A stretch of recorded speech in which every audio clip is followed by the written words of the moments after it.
Hi, Allie. Hi. How's it going? Good. How are you? I'm doing great, thank you. Let's talk more about you. So, what's going on?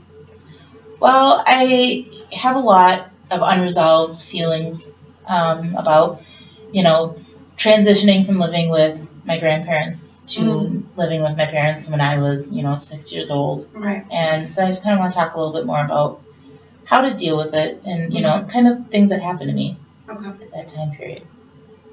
I know when I was a little girl and I was living with my grandparents, like I told you, I lived there till I was 6 years old, so from a baby. And I was very outgoing. I loved sports. I did gymnastics. I was a swimmer.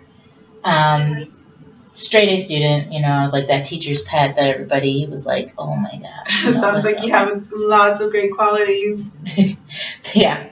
And so I was, very involved with everything. My grandparents kind of started raising me the same way they did other kids. I had to be, involved in everything. All my friends came over all the time to my grandparents' house. We had, pool parties or whatever with my inflatable pool, that kind of stuff. So, it was all cool. I went, to 4K at the elementary school right by my grandparents' house. And then my mom, after, she'd been fighting for so long to get me back, they finally got the house built out in Hartford where we live now. And that was when it was officially time for me to go back and live with my parents. Fighting for you? Yeah, she was fighting for custody of me, placement to have me back.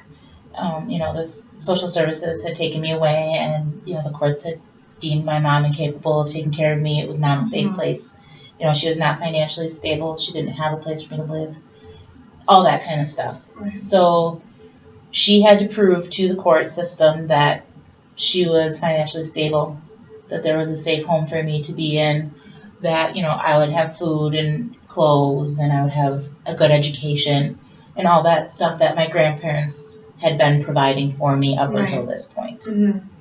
So after being with my stepdad and, with him for quite a few years, he's very financially stable, had a very good job. She had now found a job there, working at the same place he did. She was stable. And they had just built this beautiful home out in Hartford. And, the courts had finally decided, okay, you have proven that you're not going to go back to this toxic relationship you were in before with my dad. And you are going to provide everything for Allie that she needs, to be, properly taken care of. So let me understand. I just want to make sure that I have it, that I'm hearing everything correctly. So you're going to speak about your transition and how your mom, she's now stable, and how she was fighting for you in the courts, right? Right. And how it's affecting you. Has it affected you while you were growing up? Yeah, it definitely affected me. I was, like I said, I was so involved in everything. And I moved out to Hartford and live with my parents now, and have to go to school up there. So I start kindergarten, 5K at this point, and all of a sudden, I still want to do gymnastics. I still want to do swimming. I was such a good swimmer, such a good gymnast. That was like my life. And, I'm like, okay, Mom, I want to, go do all this. Well, then my mom's, my stepdad, he's a CPA. He works long hours. He's got a lot of work to do. He wasn't home. He had to get up in the morning, go to work, and he didn't come home till supper time. And my mom, in order to pay, she had stacks of bills for lawyer fees and things that, everything that my dad was making her pay for with courts and everything. She had to work insane hours to make ends meet to pay all that stuff back. So I'm all excited to go participate in everything I've been doing for years with my grandparents, and now I'm told I can't do it anymore because who's going to drive me? How did that make you feel when you found out that you wasn't able to participate anymore in the things that you loved doing? I was upset. I already had problems with my mom because I felt she was taking me away from my grandparents, which I didn't want to. I had grown, very attached to my grandparents. They had me when I was a baby all the way till I was 6 years old. That was all I knew. Right. So they take me away from them. Not only that, but all my aunts and uncles were very involved in my life and taking care of me. Mm-hmm. And they all lived down in Milwaukee, Wauwatosa area. And I was all the way in Hartford. I was away from all of them too. My uncle used to come, you know, every day he would babysit me. You know, I loved the swing when I was a baby, and it was one of those crank ones. Oh, wow. And he would play video games, and then he would set a timer on his watch right when the time was about to be up on the swing. So he'd pause his video game, crank it back up, so I'd never wake up. You know, I kind of grew attached to everybody, and I was just taken away. And so then I felt I was taken away from them, and I was already upset with her because I couldn't see my dad. In my eyes, my dad was awesome. Mm-hmm. He was a clown for a part-time job, so he did magic tricks, make balloon animals, all that kind of stuff. And I felt she's not letting me see him. Right. I can't go live with him. I can't go hang out with him. And now I can't participate in anything I want to participate in because nobody's home. And so instead, I have to go to daycare. And I was always the last kid to get picked up from daycare at 6 o'clock at night. Every single time. And so I went from being super active, super involved. Grandpa had retired, so he was always home, taking me everywhere, doing all this stuff, to nobody. Right. And I think as a child, it was hard on me, and I didn't know what to do. I bet. Because I was so young. I didn't know what I should do and where I should go.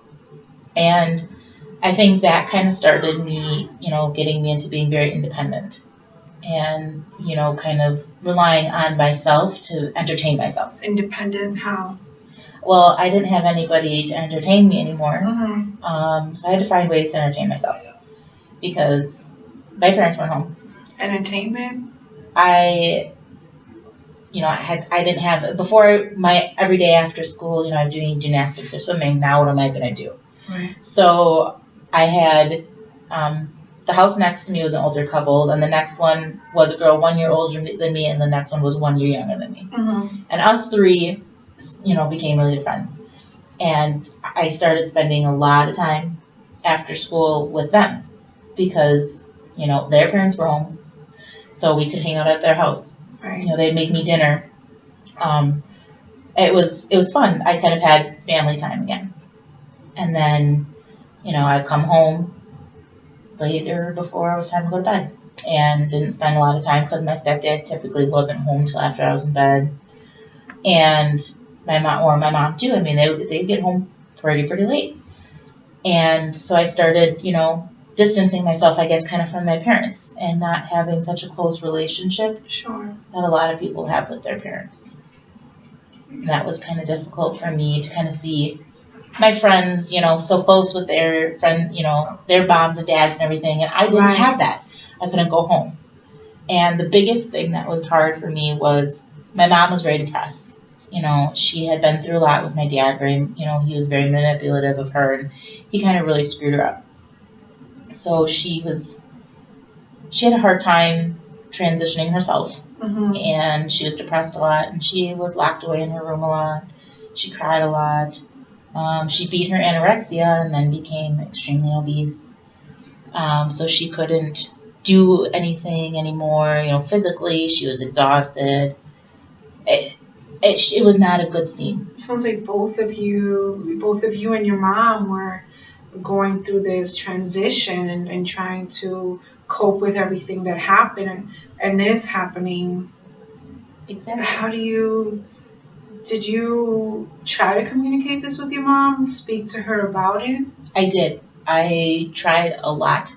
My problem was she was locked away in a room or she wasn't home. And I couldn't really talk to her, you know. She was crying and she would say, I'm busy, honey, you know, from in her room, so I couldn't go in there and talk to her. Right. And I would go to my stepdad, but him and I didn't grow very close because, to me, my dad was my dad. Mm-hmm. I didn't know him as a bad person at that time. So my stepdad was my stepdad, and I had that mentality of, you're not my dad, so you're not gonna be the boss of me. Right. My dad's gonna, you know, be my dad. and I didn't really want a lot to do with him. But then it kind of got to the point where I would say to my stepdad, I'd say, I need my mom. And he would say, she's having a bad day. Just leave her be for today. And I finally, even as a young child, it clicked. And I finally said to my stepdad, I said, I'm having a bad day. And I'm the child. And I need my mom. When is she going to have a good day to be my mom? Sounds like you were really firm about it because you needed your mom Mm-hmm. going through this whole transition. I did. And I didn't receive that. So I would call my grandparents. I would ask Grandma and Grandpa to come pick me up because I knew that they were always there. And Grandma and Grandpa did come pick me up here and there, but I mean, it was a kind of a far drive, and they wanted me to be in my mom's life because they knew taking me away from my mom would fall apart even more, and it was a lot, and it was a hard situation that everybody didn't know what to do because in the end somebody was just not okay, when honestly none of us were actually okay. Right. And so I started doing a 360. As a kid, I was a typical kid. I was messy, toys everywhere, never cleaned anything up, and I was really carefree. Well, it started after I kind of was going through this with my mom and whatnot, not having a lot of people. I did like a 360. I completely changed. I became very OCD about cleanliness, organization. I hated mess. I hated clutter, which was the total opposite of what I was before. Right. I stopped. I never, when my mom gave her hugs, said, I love you. That just didn't really happen anymore. I didn't talk to my parents about what was going on anymore because before when I tried, I didn't really receive anything. Right. So I learned to not talk to them about it and did everything for myself. I stopped asking for help because I knew I wasn't going to get it, and I would teach myself how to do things on my own. Have you tried, when you were small, did you try talking to your grandparents about it? I did talk to my grandparents about it.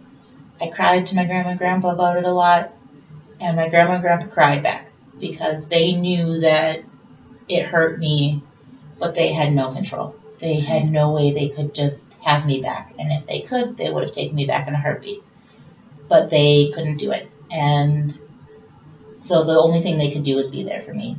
They could come pick me up and have me, have dinner. That was another thing.